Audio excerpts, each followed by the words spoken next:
మాట్లాడాక మీరు కూడా మాట్లాడచ్చు, వాక్ స్వాతంత్రం ఉంది అని తెలిసింది. Thank you Geeta. First of all ఇక్కడ ఎంతమంది బాపు అని ఆ ఎమోషన్ని పంచుకుంటారు? తమ్ముళ్ళు ఎవరైనా చెప్పుంటారు మీ నాన్నను ఎవరు బాపు అని పిలుస్తారు? చేతు కాదు, నేను పిలుస్తాను, గట్టిగా చెప్తే వినపడుతుంది నాకు.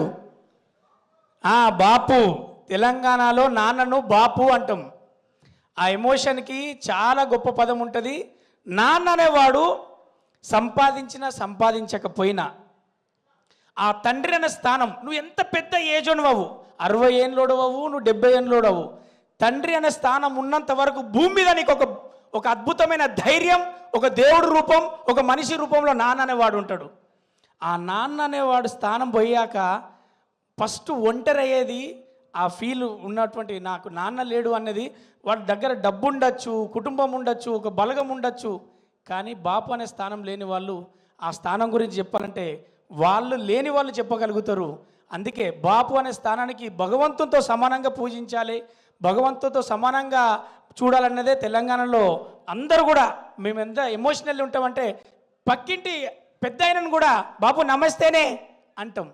అంత ఎమోషనల్గా అంత ట్రావెల్ ఉంటుంది. కాబట్టి నిజంగా కూడా ఈ సినిమాలో నేను ఒక మంచి క్యారెక్టర్ చేశాను. ఒక గద్దలకొండ తర్వాత నాకు మంచి క్యారెక్టరేషన్స్ పడుతున్న దాంట్లో నాకు ఇది ఒక సినిమా, బాపు అనే సినిమా కూడా గుర్తుండిపోయే character.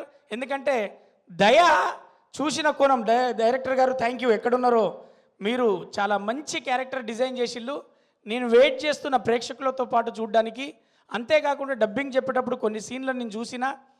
First of all music డైరెక్టర్కు మంచి మార్కులు పడతాయి, తర్వాత డైరెక్టర్ గారికి మంచి కథ తీసుకున్నట్టు ఉంటుంది. ప్రతి లిరిక్ రైటర్కు ఫోన్లు వస్తాయి. అలాగే బ్రహ్మాజీ అన్న ఫోను ఎలా మోగుతుందంటే, బ్రహ్మాజీ నువ్వు అనుకున్న రోల్స్ మారినాయి, ఈ సినిమాకు నీకు మంచి సాటిస్ఫాక్షన్ అని చెప్పేసి చాలామంది అప్రిషియేషన్ చేస్తారు బ్రహ్మాజీ అన్నను. ఇది మనస్ఫూర్తిగా ఆమని గారికి కంబ్యాక్ సినిమా అవుతుంది. ఇలా ప్రతి ఒక్కరికి కామ్రేడ్ బ్యానర్ కావచ్చు, అంతకుముందు కిస్మత్ అనే సినిమా చేశాం. ఈ సినిమాతో మంచి సినిమాలు తెచ్చే ప్రొడ్యూసర్గా అందరికీ కామ్రేడ్ అనే బ్యానర్ గుర్తుండిపోతుంది, మంచి కథగా గుర్తుంటుంది. ఈ సినిమాలో చేసిన ధన్య బాలన్ కావచ్చు, మన ఆమెకు ధన్య బాలకృష్ణ గారు కావచ్చు, మరి అమ్మాయి కదా నేను చెప్తున్నా, అంతకుముందు కామెడీ రోల్స్ చేసిన ధన్యకు మంచి రోల్స్ అప్రోచ్ అవుతాయి. ఈ సినిమా నేను ఖచ్చితంగా కాన్ఫిడెంట్గా చెప్తున్నా. అలాగే ఆ ఇద్దరికి కూడా ప్రేమ జంటలో చేసిన వాళ్ళిద్దరికి న్యూ కమర్స్ కూడా మంచి సినిమా అవుతుంది. ఇది గొప్ప సినిమా, అద్భుతమైన సినిమా కాదు, ఇది ప్రతి రైతు సినిమా, ప్రతి తండ్రి సినిమా, ప్రతి కుటుంబం సినిమా. ఎక్కడో అక్కడ ఏ క్యారెక్టర్కో చాలా లిమిటెడ్ క్యారెక్టర్స్ ఉంటాయి, ప్రతి ఒక్కరు కనెక్ట్ అవుతారు. గొప్ప సినిమా, మంచి సినిమాగా మీకు మంచి పేరు వస్తుంది. మేము రివ్యూస్ రైటర్ మేము చూస్తుంటాం, మంచి సినిమా అవుతుందని నమ్మకంతో ఉన్నా. ధన్య, నెక్స్ట్ మన సక్సెస్ మీట్లో కూడా ఇదే మాట చెప్తా.